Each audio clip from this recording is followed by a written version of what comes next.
students, myself Rubina Chaudhary, and today I am here with one new lecture of life process in living organism part 1. Student, as you know, in life process living organism part 1 there are various processes which are essential for living organism for their survival, out of which we have discussed many processes. Now student, today we are going to talk about cell division. So our topic for today is going to be a cell division. Student, when I talk about cell division, it is again one of the very important process for any living organism. What happens in cell division, students? So basically what we have one parent cell,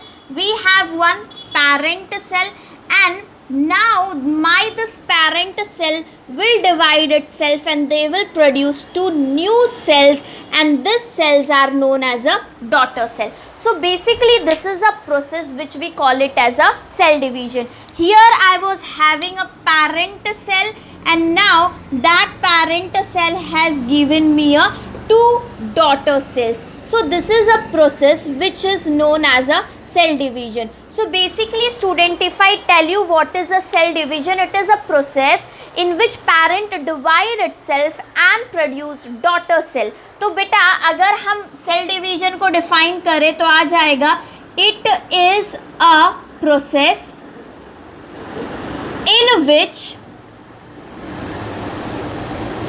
parent cell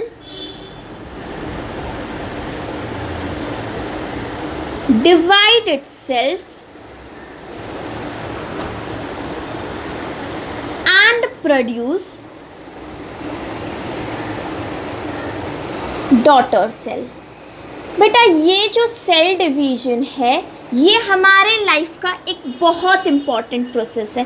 आपने देखा होगा कि आपके किसी भी body part पे अगर आपको चोट लग जाती है, कोई जख्म लग जाता है, तो what we see after some days that wound starts healing, वो ठीक होने लगता है, उस पर एक रफ स्किन आती है और बाद में धीरे धीरे पहले की तरह बिल्कुल ही नॉर्मल हो जाता है. तो बेटा ये सारे जो प्रोसेसेस होते हैं ये सब बिल्कुल इसीलिए होते हैं क्योंकि हमारे बॉडी में सेल डिवीजन चालू रहता है.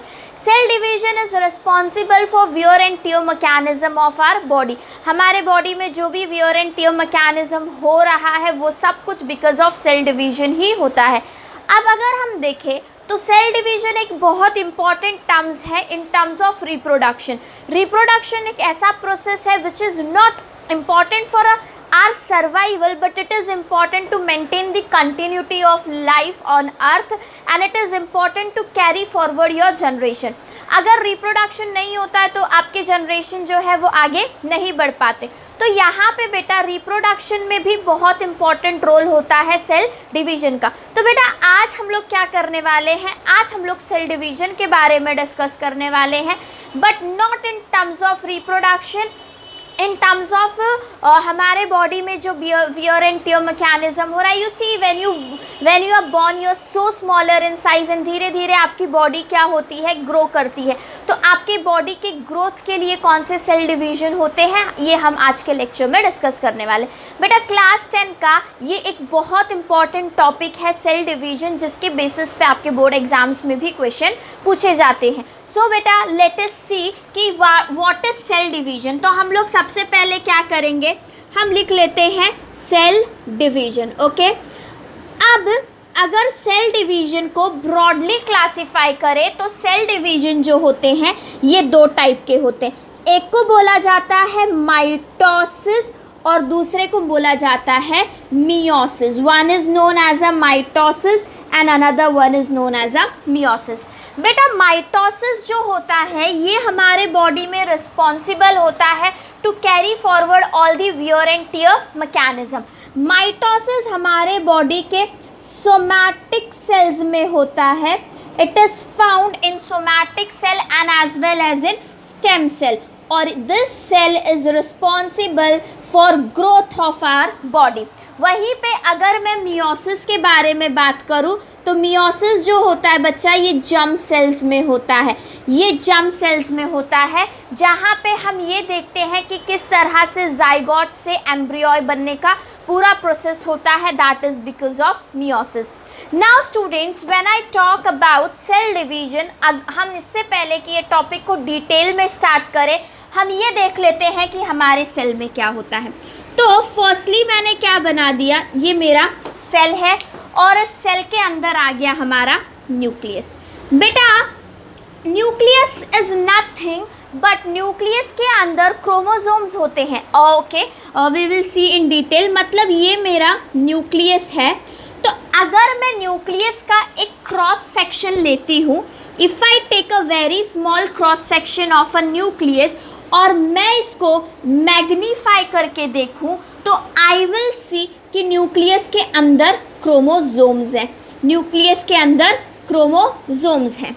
और फिर बेटा जब मैं क्रोमोसोम को थोड़ा सा क्रॉस सेक्शन ले लूँ, if I take a thin section of a chromosome और इसको अगर मैं मैग्नीफाई करके देखूँ, तो मुझे यहाँ पे डीएनए देखने को मिलेगा। ओके स्टूडेंट्स, तो your nucleus is nothing but it is made up of a DNA. वो सिर्फ और सिर्फ किससे बना होता है बेटा, डीएनए से, और इसी डीएनए के अंदर आपका जेनेटिक मटेरियल स्टोर होता है। तो बेटा हमारे सेल्स में अगर मैं नॉर्मली बात करूँ तो क्या होगा, ये मेरा सेल है और इस सेल के अंदर न्यूक्लियस है, और सेल के अंदर न्यूक्लियस है और उसके अंदर हमारे पूरे डीएनए जो है वो बिखरा हुआ होता है। थ्रेड लाइक डीएनए जो है वो हमारे न्यूक्लियस में प्रेजेंट होता है। This is a normal condition which is before the cell division.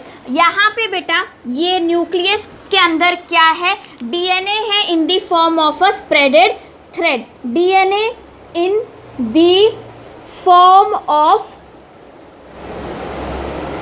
Spreaded thread, बिखरे हुए धागे की तरह यहाँ पे आपका जो डीएनए है वो प्रेजेंट है। ओके स्टूडेंट्स, तो ये मैंने देख लिया कि मेरे सेल के अंदर क्या होता है। This is what I can see. मेरा सेल है, सेल के अंदर न्यूक्लियस है और nucleus is nothing but it is a spreaded DNA which is already present there. अब बेटा अगर मैं माइटोसिस के बारे में बात करूं, तो माइटोसिस में यही होगा कि मेरे पास एक पेरेंट सेल होगा। This is my parent cell which is I am writing it as P cell. Okay, ये पेरेंट सेल खुद को डिवाइड करेगा और डिवाइड करके बना देगा क्या, दो daughter cells. Now they are known as a daughter cell. अब आगे जाके ये डॉटर सेल फिर से अपने आप को ग्रो करेंगे और ग्रो करने के बाद ये खुद भी क्या करेंगे, इस तरह के रिप्रोडक्शन में पार्टिसिपेट करेंगे। So they are also going to perform a cell division. ये हमारे पास आ गया। बेटा mitosis basically take place at the time of reproduction. ये हमारे बॉडी में हमेशा नहीं होता है। सॉरी, मियोसिस बेसिकली जो है वो रिप्रोडक्शन के टाइम पे होता है। आज हम क्या करने वाले हैं स्टूडेंट्स, आज हम माइटोसिस को इन डिटेल डिस्कस करने वाले हैं। तो बेटा अगर मैं माइटोसिस के बारे में बात करूं, तो we will do again a classification of mitosis. Mitosis, आज हमें जिस टॉपिक के बारे में डिस्कस करना है, जो आज हमारा इंटरेस्ट होगा, वो माइटोसिस के ऊपर होगा। तो बेटा माइटोसिस जो होता है ना, ये 2 स्टेप में होता है। Mitosis occur in 2 steps. पहले स्टेप के बारे में अगर मैं बात करूं, तो first step is known as a karyokinesis.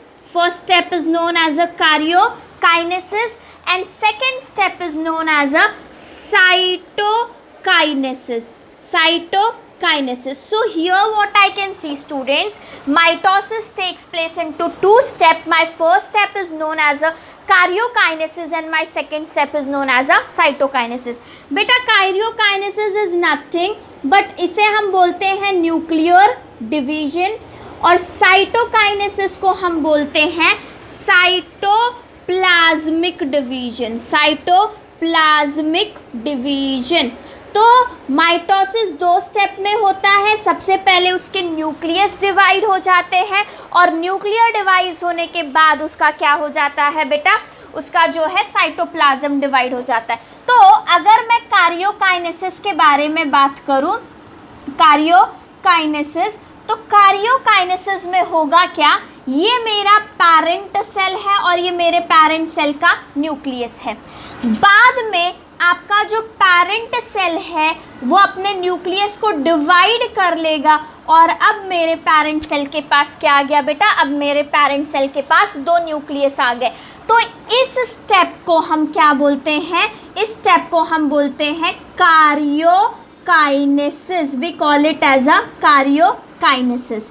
Okay students, तो पहला स्टेप क्या हो गया? आपके पास एक पेरेंट सेल था और पेरेंट सेल ने सेल डिवीजन और न्यूक्लियर डिवीजन किया, और अब एक ही सेल के अंदर क्या आ गए हैं? 2 न्यूक्लियस प्रेजेंट है। अब नेक्स्ट स्टेप में क्या होगा बेटा? नेक्स्ट स्टेप में आपका न्यूक्लियर डिवीजन तो हो गया, तो न्यूक्लियर डिवीजन होने तक का जो स्टेप होता है, वहाँ से लेके यहाँ तक का जो स्टेप होता है, इसे हम कार्योकाइनेसिस बोलते हैं। लेकिन इसके बाद क्या होगा बेटा? इसके बाद जो नेक्स्ट स्टेप होगा, उस नेक्स्ट स्टेप में साइटोप्लाज्म डिवाइड हो जाएंगे और आपको 2 नए सेल्स मिल जाएंगे। तो अब जो नेक्स्ट स्टेप होता है उसे हम बोलेंगे साइटोप्लाज्मिक डिवीजन। यहाँ से साइटोप्लाज्म अलग हुआ और हमने इसको बोल दिया साइटोप्लाज्मिक डिवीजन। जब साइटोप्लाज्म डिवाइड होते हैं तो we are going to call it as a cytokinesis. We are going to call it as a cytokinesis. Cytokinesis में साइटोप्लाज्म का क्या होता है बेटा? डिवीजन होता है। बेटा अब अगर मैं कार्योकाइनेसिस के बारे में बात करूं तो कार्योकाइनेसिस जो होगा स्टूडेंट्स, ये 4 स्टेप में होता है। Karyokinesis takes place in 4 step. My first step is known as prophase. पहले स्टेप को बोला जाता है प्रोफेज, दूसरे स्टेप को बोला जाता है metaphase, third step is known as anaphase, and last step जो होगा वो टेलोफेज होगा। जो कार्योकाइनेसिस है, it take place student into 4 step: prophase, metaphase, anaphase, and at the end they take place in a telophase. Okay students, तो अब हम लोग क्या करने वाले हैं बेटा? हम लोग ये सारे स्टेप्स को 1 बाय 1 डिस्कस करने वाले हैं इन आर दिस लेक्चर इटसेल्फ, जहाँ पे हम माइटोसिस को इन डिटेल में देखेंगे और हम देखेंगे कि किस तरह से सेल डिवीजन होता है, न्यूक्लियर कैसे अपने आप को डिवाइड करके 2 कर लेते हैं। This is what we are going to discuss about. But बेटा अगर मैं बात करूँ प्रोफेज से पहले की स्टोरी, तो अगर हम प्रोफेज से पहले की स्टोरी जानना चाहते हैं तो होता ये है, प्रोफेज से पहले जो आपका डीएनए है जिससे न्यूक्लियस बना हुआ है, वो डीएनए पूरी तरह से बिखरा पड़ा है। कहाँ पे? न्यूक्लियस में। खुले हुए धागे की तरह वो हर जगह पे क्या है? बिखरा हुआ है। तो आगे जाके अभी हम देखते हैं यहाँ पे कैसे माइटोसिस का पूरा स्टेप कंप्लीट होता है। Before that students please take screenshot so that whatever is important point you can write down. Now we are going to discuss about mitosis. तो बेटा सबसे पहले जब हम माइटोसिस के बारे में बात करेंगे तो हमको बात करनी है प्रोफेज के बारे में। We will be discussing about prophase, जो हमारे माइटोसिस का पहला फेज है। अभी आपने देखा कि माइटोसिस जो है वो 4 स्टेप में, माइटोसिस में कार्योकाइनेसिस जो होगा वो 4 स्टेप में होगा। Karyokinesis will take place into 4 step. तो हम माइटोसिस का फर्स्ट स्टेप कार्योकाइनेसिस डिस्कस करेंगे, which is my first step, और फिर सेकेंड स्टेप हम डिस्कस करेंगे साइटोकाइनेसिस को, जो हमारा सेकेंड स्टेप होगा। तो बच्चा अभी हम लोग कार्योकाइनेसिस डिस्कस कर रहे हैं। कार्योकाइनेसिस में सबसे पहले हमारे पास होता है प्रोफेज। बेटा प्रोफेज के पहले की स्टोरी मैंने अभी आपको बताई थी, but I would like to repeat. आपके पास ये सेल है और इस सेल के अंदर न्यूक्लियस है, और न्यूक्लियस के अंदर पूरी तरह से डीएनए का जो थ्रेड, डीएनए जो है वो थ्रेड लाइक फॉर्म में स्प्रेड किया हुआ है। आपका पूरा का पूरा डीएनए जो है वो बिखरा हुआ है। तो we will write down prophase से पहले क्या स्टोरी थी। Earlier to prophase your DNA was spreaded in a thread like form. तो जैसे ही प्रोफेज स्टार्ट होता है स्टूडेंट्स, प्रोफेज स्टार्ट होने पे, ये हम लोग बिफोर प्रोफेज की बात कर रहे हैं, दिस इज बिफोर प्रोफेज, ये प्रोफेज के पहले हुआ था। अब प्रोफेज में पहली चीज़ जो होगी बच्चा, और यहाँ पे आपके पास एक सेंट्रियोल है। प्रोफेज में सबसे पहले ये बिखरे हुए जो धागे हैं, जो बिखरा हुआ डीएनए है, वो क्या करने लगेगा? वो कंडेंस होने लगेगा, मतलब सब एक दूसरे में कॉइल होने लगेंगे। तो in prophase the first thing that happen is a condensation of a DNA which was spreaded like a thread will start to condense.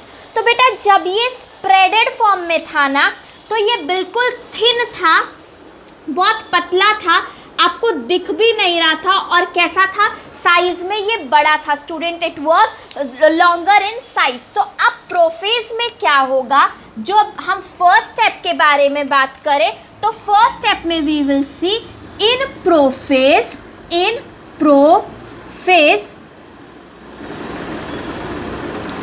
DNA starts condensation. DNA जो है वो क्या करने लगेगा, कंडेंसेशन स्टार्ट कर देगा, मतलब वो खुद को छोटा करने लगेगा। जब वो कंडेंसेशन स्टार्ट कर देगा किसका, of chromosome, then what will happen student, they will become chromosome. अब अगर आप धागे के बंडल को लपेटना शुरू कर दोगे तो पहले जो आपका धागा एकदम लॉन्ग था, बिखरा हुआ, अब वो क्या हो जाएगा, थिन हो जाएगा, और उसके साथ साथ में क्या हो जाएगा, शॉर्ट हो जाएगा। तो जैसे ही आपने DNA का कंडेंसेशन स्टार्ट किया तो व्हाट विल हैपन स्टूडेंट, वो क्या हो जाएंगे, I will erase this part. अब वो कैसे हो जाएंगे बेटा, अब वो हो जाएंगे short and thick. They become short and thick, ये शॉर्ट एंड थिक हो जाएंगे। पहला स्टेप हमारा ये होता है बेटा। बिफोर प्रोफेज का डायग्राम मैं यहाँ पे बना देती हूँ। ये मेरा बिफोर प्रोफेज की कंडीशन थी, जहाँ पे न्यूक्लियस है, यहाँ पे बिखरे हुए क्रोमोसोम्स है, और ये मेरा सेंट्रियोल है। Now student what will happen here, एक चीज़ हो गया, second step. Now they will move. अब जो तुम्हारा स्ट्रक्चर हो जाएगा वो कुछ इस तरह से हो जाएगा कि सेंट्रियोल और उसके अंदर जो भी न्यूक्लियस था वहाँ पे अब ये लोग जो है वो एक साथ, मतलब अब वो शॉर्ट और थिक हो गए हैं, they became short and thick. This is what I can C in terms of prophase. अब बच्चा, और आपके बाद इसके बाद what will happen, they will what will happen, start to appear along with sister chromatids। ये लोग अपने आप को छोटा कर लेंगे, और छोटा करने के बाद ये अपने जैसे के साथ क्या करते हैं, पेयरिंग कर लेते हैं। मतलब जो बिखरे हुए धागे थे, जो बिखरे हुए क्रोमोसोम्स थे, उन्होंने कंडेंस किया, खुद को कंडेंस करके वो छोटे छोटे हो गए। अब अपने ही साइज के मैचिंग वाले सिस्टर क्रोमोटाइड के साथ वो क्या हो जाते हैं, अपीयर करने लगते हैं इसी स्टेप में। तो हमारा जो स्टेप नंबर 2 होगा वो क्या होगा, start to appear along with sister chromatid. इसी में क्या होने लगता है, स्टार्ट टू अपीयर, ये start to appear along with sister chromatid. ये सिस्टर क्रोमोटाइड के साथ क्या करने लगते हैं, अपीयर होने लगते हैं, मतलब अपने अपने ये पार्टनर्स ढूंढ लेते हैं। ओके स्टूडेंट्स, तो ये मैं इसको ए मार्क कर देती हूँ। नाउ बेटा, अब इसके बाद अगर हम लोग बात करें तो यहाँ पे आपके पास सेंट्रियोल था बिफोर प्रोफेज। ओके, ये वाले स्टेप में जो आपके प्रोफेज में सेंट्रियोल अपना एक और कॉपी बना लेता है, मतलब सेंट्रियोल जो है वो अपना डुप्लीकेट बना रहा है। सेंट्रियोल डुप्लीकेट इटसेल्फ, सेंट्रियोल जो एक था अब वो कितना हो गया बेटा, 2 हो गया। अब ये सेंट्रियोल जो आपके पास डुप्लीकेट सेंट्रियोल है, ये दोनों पोल्स की तरफ, मतलब यहाँ पे मूव करना चाहते हैं और यहाँ पे मूव करना चाहते हैं। तो प्रोफेज में सेंट्रियोल का डुप्लीकेट बन गया है और ये प्रोफेज की तरफ चलने लगे हैं, मतलब इनकी जो जर्नी है पोल्स के तरफ जाने की वो क्या हो गई है, स्टार्ट हो गई है। अब तो सेकेंड स्टेप के बाद थर्ड स्टेप क्या है, सेंट्रियोल्स डुप्लीकेट इटसेल्फ, वो सेंट्रियोल्स खुद को क्या कर रहा है, duplicate itself and start moving towards the pole, और ये पोल की तरफ पहुंचने लगे हैं, towards pole. Now students what will happen, क्योंकि ये जो पूरा न्यूक्लियस का आउटलाइन था वो किसकी वजह से था? वो बिखरे हुए क्रोमोसोम्स की वजह से था, स्प्रेडेड क्रोमोसोम्स की वजह से था। तो अब जब क्रोमोसोम स्प्रेडेड फॉर्म में होंगे ही नहीं, तो धीरे धीरे what you will see student, इसी स्टेप में न्यूक्लियर मेम्ब्रेन डिसअपियर होने लगता है। ये जो आपके न्यूक्लियर मेम्ब्रेन है, ये क्या होने लगे हैं? डिसअपियर होने लगे हैं। This is what you can see, nuclear membrane and nucleolus starts to disappear. ये आपका स्टेप नंबर 4 है। Nuclear membrane and nucleolus starts to disappear and this is because of condensation। और ये किसकी वजह से हो रहा है? कंडेंसेशन की वजह से स्टूडेंट्स। तो बेटा पहले स्टेप्स में 4 चीज़ें हो रही है। There are 4 thing taking place in prophase. First is condensation of a DNA ने क्रोमोसोम ने जो है खुद को क्या कर लिया है बेटा? कंडेंस कर लिया है। कंडेंस होने के बाद इफ़ वी सी, तो सिस्टर क्रोमोटाइड्स मतलब वो लोगों ने एक जैसे के साथ क्या करना स्टार्ट कर दिया? पैरिंग करना स्टार्ट कर दिया।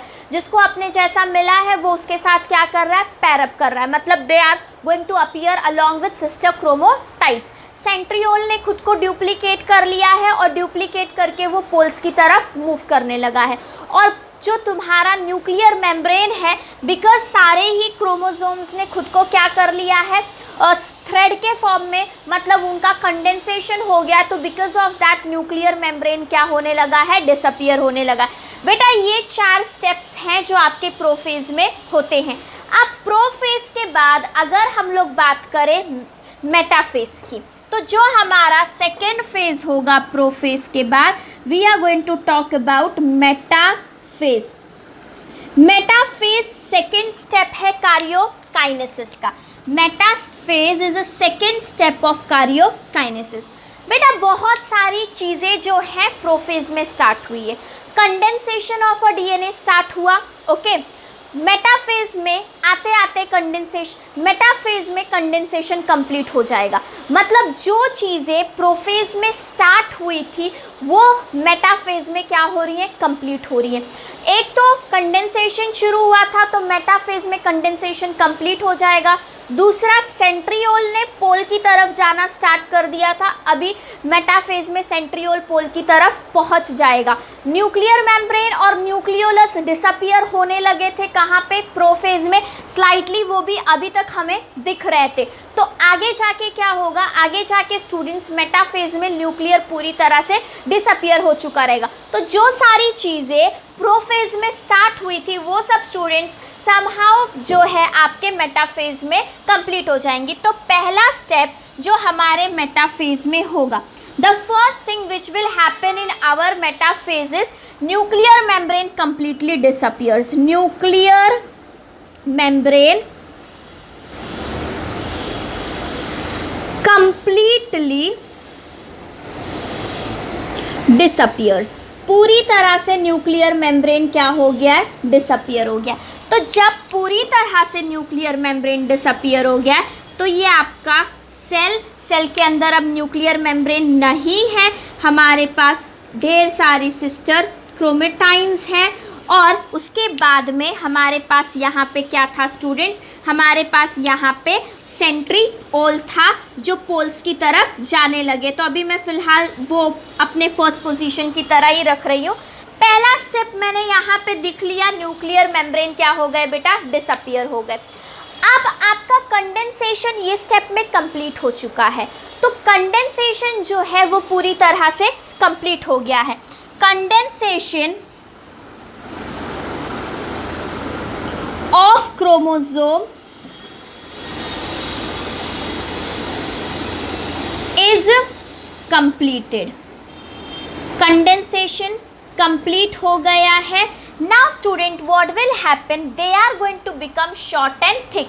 क्योंकि अब ये जो पहले पतले पतले थे तो वो हमें इतने प्रॉपरली विजिबल नहीं होते हैं, बट अब क्या हो गया है? Because they are now thick, they are more clearly visible and now they are more clearly visible. Anything that is thick वो ऑब्वियसली हमें ज़्यादा क्लियरली क्या हो जाएगा, विजिबल हो जाएगा. So now they are more clearly visible. तो यहाँ पे हमने अपना सेकेंड स्टेप देख लिया, कंडेंसेशन. कंडेंसेशन हो गया है कंप्लीट डीएनए का, और उसकी वजह से अब हम आसानी से क्रोमोसोम्स को यहाँ पे देख सकते हैं. We can easily observe them. Now students, centriole ने अपनी जर्नी स्टार्ट करी थी कहाँ पे, पोल्स की तरफ जाने की. तो by the end of this step centriole poles पे पहुंच चुके हैं. सेंट्रियोल जो है बेटा वो पोल्स पे पहुंच चुके हैं. तो what we can see here, centrioles have reach towards the pole. Centrioles has reached towards the pole. Centriole जो है वो पोल्स की तरफ क्या हो गया है, पहुंच गया. तो ये हमारा आ गया थर्ड स्टेप. बेटा अब जब आपका सेंट्रियोल जो है वो पोल्स की तरफ पहुंच गया है, तो ये इसी स्टेप में क्या करता है students, let us try to understand. यहाँ पे सबसे पहले आपके ये मैंने रेड कलर में बना दिया मेरा सेंट्रियोल. ओके, हमारे पास सिस्टर क्रोमेटाइन्स जो है वो यहाँ पे आ गई हैं. तो ये सारे के सारे सिस्टर क्रोमेटाइन्स अपने आप को पोल्स की तरह इक्वेट मतलब एकदम सेंटर में क्या कर रही हैं, अरेंज कर रही हैं. तो यहाँ पे जो स्टेप हो रहा है, if I talk students metaphase में, तो what I can see here, chromosomes are arranging themself towards the equator. Chromosomes arrange themselves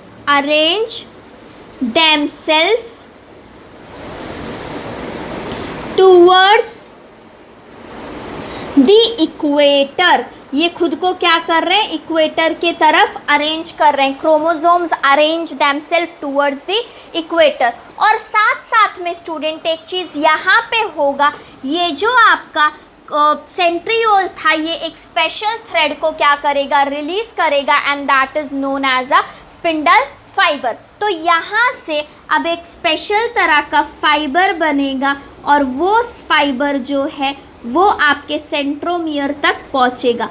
तो यहाँ पे इफ़ आई सी दिस, तो this is my spindle fibre. ये मेरा क्या है बच्चा, स्पिंडल फाइबर. तो स्टूडेंट्स यहाँ पे एक और स्टेप हो रहा है which I am writing down here बेटा, which is my point number 5. Point number 5 में I can see spindle fibres are formed. Spindle fibres जो है वो फॉर्म हुए हैं. स्पिंडल फाइबर्स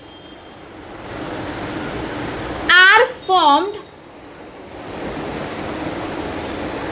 बिटवीन किस किस के बीच में, सेंट्रोमियर है आपके पास. Spindle fibres are form between centromere of each chromosome. हर एक क्रोमोसोम के सेंटर से स्पिंडल फाइबर पास हो रहा है, centromere of each chromosome. Okay students, chromosome, और उसके बाद एंड सेंट्रियोल. और ये राइज कहाँ से हो रहा है, सेंट्रियोल से. बेटा यहाँ पे आपका फर्स्ट स्टेप जो है वो फिफ्थ मेटाफेज कंप्लीट हो जाएगा. प्रोफेज में 4 चीज़ें हुई, मेटाफेज में 5 चीज़ें हो रही है. पहला कंडेंसेशन कंप्लीट हो गया है, और कंडेंसेशन कंप्लीट होने की वजह से now they are more clearly visible. Second step that is happening is centriole जो है वो पोल्स की तरफ पहुंच गया है. न्यूक्लियर मेम्ब्रेन पूरी तरह से डिसअपियर हो गया. अब जो यहाँ पे एक नई चीज़ हो रही है वो ये हो रहा है कि यहाँ पे क्रोमोसोम ने अपने आप को अरेंज कर लिया है इक्वेटर पे, मतलब एक तरफ से एक्सिस पे अरेंज कर लिया. तो this step is known as a chromosome arranged themself in equator. Chromosome ने खुद को अरेंज कर लिया है इक्वेटर में. बेटा यहाँ पे जो पेयरिंग होती है, जो 2 सिस्टर क्रोमोटाइन्स होते हैं उनके पास बिल्कुल ही सिमिलर प्रॉपर्टीज़ होती है. मतलब अगर यहाँ पे मेरे 2 क्रोमोसोम्स ने क्या किया है, खुद को पेयर किया है, तो ये वाले सिस्टर क्रोमोटाइन की प्रॉपर्टी और ये वाले सिस्टर क्रोमोटाइन की प्रॉपर्टी बिल्कुल सेम होगी। This is student what I can tell you. अभी जो आपके थर्ड फेज के बारे में बात करें तो your third phase is going to be known as a metaphase. Prophase हो गया, मेटाफेज हो गया, तो अब आपके पास आएगा anaphase. Now we will be talking about anaphase. तो बेटा एनाफेज क्या होता है, let us try to understand what is my anaphase. तो बच्चा अगर हम देखें तो हमने क्या देखा, हमारे पास यहाँ पे सेल था, ये मेरे पास आ गया सेंट्रिओल्स, और सेंट्रिओल्स से अराइज हो रहे थे स्पिंडल फाइबर्स। अब दोनों सिस्टर क्रोमोटाइन्स आपस में कुछ इस तरह से अटैच है। ये स्पिंडल फाइबर क्या करेंगे, सिस्टर क्रोमोटाइन्स को सेपरेट कर देंगे। बेटा यहाँ पे एक स्टेप होता है, स्पिंडल फाइबर आधे सिस्टर क्रोमोटाइन्स को एक तरफ ले आते हैं और आधे क्रोमोटाइन को दूसरी तरफ ले आते हैं। तो एनाफेज में क्या होता है, centromere split and sister chromotide of each chromosome separate and pulled apart in opposite direction। centromere split होगा, यहाँ पे होगा बच्चा centromere splits, सेंट्रोमियर का स्प्लिटिंग हो रहा है, मतलब स्पिंडल फाइबर्स क्या कर रहे हैं, सेंट्रोमियर को स्प्लिट कर रहे हैं। एंड सिस्टर क्रोमोटाइड्स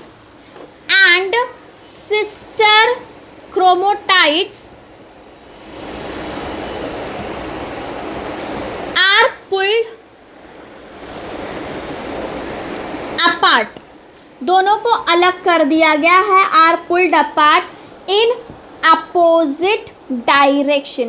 बेटा दोनों सिस्टर की प्रॉपर्टीज कैसी हैं, सेम है, वो बिल्कुल एक दूसरे जैसी होती हैं।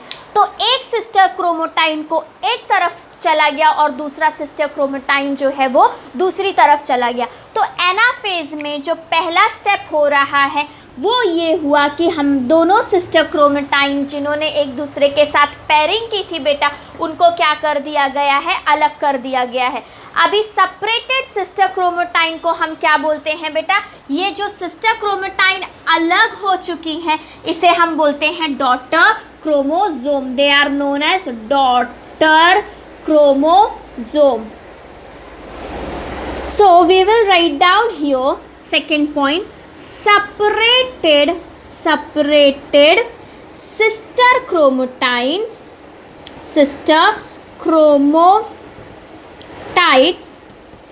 are known as daughter chromosome. उसे हम क्या बोलते हैं, डॉटर क्रोमोसोम बोलते हैं बेटा। ओके, तो यहाँ पे हमने देख लिया एनाफेज। एनाफेज में दोनों सिस्टर क्रोमोटाइन को क्या कर लिया गया है, एक दूसरे से अलग कर लिया गया है। Now student what I can see here, इसके बाद जो मेरा एनाफेज होता है ये सारे स्टेप्स में सबसे छोटा स्टेप है जहाँ पे सिस्टर क्रोमोटाइन्स को एक दूसरे से दूर कर दिया गया है और दूर करने के बाद वो उसको पोल्स की तरफ लेके चले गए हैं। अब आएगा आपका last step which is known as a student telophase. Now we are going to talk about our last phase which is known as a telophase. बेटा if you see what was the intention of mitosis, mitosis में होना क्या है, cell division होना है। और ये भी हम माइटोसिस का कौन सा स्टेप डिस्कस कर रहे हैं, तो हम कार्योकाइनेसिस डिस्कस कर रहे हैं। तो कार्योकाइनेसिस में हमें क्या करना है, ये जो हमारे पास न्यूक्लियस था मुझे इस न्यूक्लियस को दो इक्वल पार्ट्स में डिवाइड करना है। ओके स्टूडेंट्स, तो इसके लिए बहुत सारी चीज़ें हुई। पहले सबको क्या कर लिया गया, कंडेंस कर लिया गया। कंडेंस होने के बाद एक जैसे, मतलब अगर ये दोनों एक जैसे हैं, इन्होंने साथ में पैरिंग कर ली और फिर एक जैसे ने साथ में पैरिंग कर ली। पैरिंग करने के बाद ये लोग इक्वेटर पे आ गए।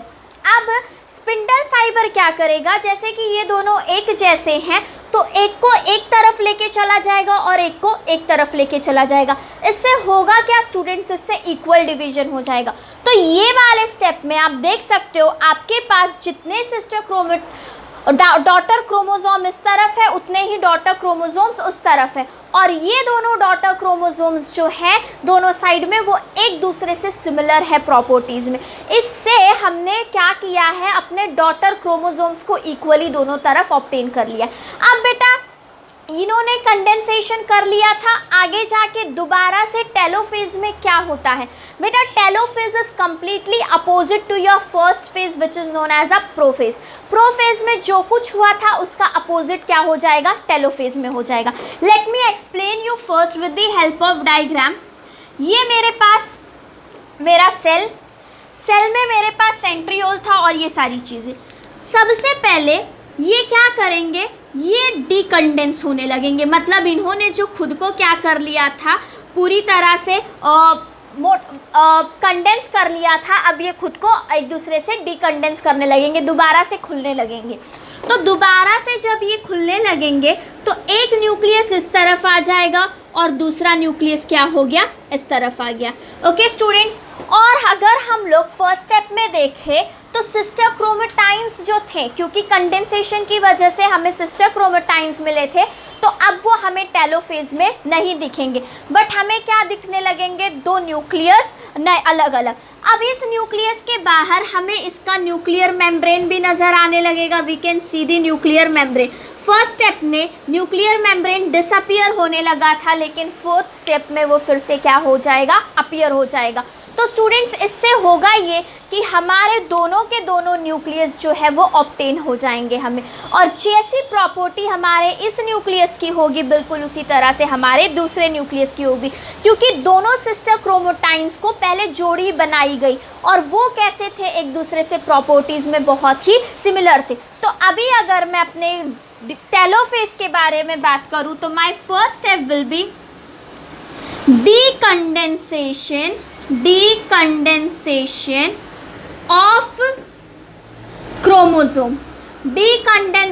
of chromosome starts। डिकंडेंसेशन होने लगा है किसका, क्रोमोसोम्स का। अब क्या हो गया है, नाउ अगेन, क्योंकि पहले ये कैसे मोटे हो गए थे, नाउ दे बिकम, अब ये फिर से नाउ दे बिकम थिन, ये दोबारा से क्या हो जाएंगे, थिन हो जाएंगे एंड लॉन्ग, क्योंकि पहले ये छोटे और मोटे हो गए थे, तो अब जब ये वापस से ओपन हो गए हैं तो फिर से ये क्या हो जाएंगे, पतले और लंबे हो जाएंगे साइज में। This is a first thing that you can सी। और न्यूक्लियर मेम्ब्रेन क्या हो जाएगा, फॉर्म हो जाएगा। यहाँ पे न्यूक्लियर मेम्ब्रेन फॉर्म हो गया है, न्यूक्लियर मेम्ब्रेन इज फॉर्म्ड। बेटा this is what happens when I am talking about a cell division. Cell division में दो स्टेप है। पहला तुम्हारे पास एक पेरेंट सेल था और उस पेरेंट सेल के पास एक न्यूक्लियस था। इस पेरेंट सेल को क्या करना था बेटा, अपने न्यूक्लियस को इसे सेल डिवीजन करना है, मतलब खुद को दो पार्ट्स में डिवाइड करना है। तो खुद को दो पार्ट में डिवाइड करने के लिए जो पहली चीज़ थी, उसे अपने न्यूक्लियस को क्या करना पड़ेगा, उसे अपने न्यूक्लियस को इक्वल पार्ट्स में डिवाइड करना पड़ेगा। तो इसने अपने न्यूक्लियस को अब क्या कर लिया है स्टूडेंट्स, इसने अपने न्यूक्लियस को अब दो पार्ट्स में डिवाइड कर लिया है।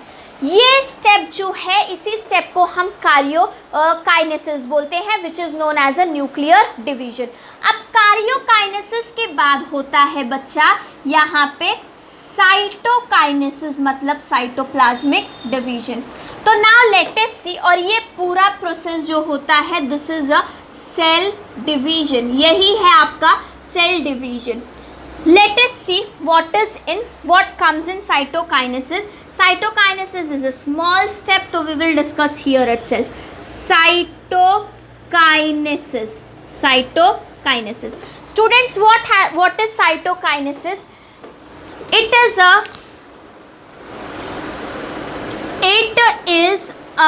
cytoplasmic division.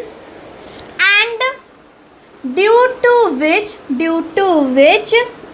two daughter cells are formed. Okay students, so now let us try to understand how it is going to happen. Students, we have got this and there are two nucleus. अब बेटा exactly centre में, मतलब यहाँ से एक notch बनने लगता है, मतलब एक खड्डे जैसा बनने लगता है, ठीक है। अब वो नॉच धीरे धीरे डीप होगा और गहरा होगा, और बाद में जाके ये नॉच पूरी तरह से गहरा हो जाएगा, और वो गहरा होने की वजह से एक आपको यहाँ पे क्रोमोसोम मिल जाएगा और दूसरा यहाँ पे क्रोमोसोम मिल जाएगा। तो what happens in cytokinesis students, तो साइटोकाइनेसिस में we can see a notch is developed. Cytokinesis में हमें नॉच देखने को मिलता है students, which deepens with time and due to which cytoplasmic division take place. तो students, I will write down about cytokinesis here down side so that you are visible. A notch starts to develop. A notch is developed which deepens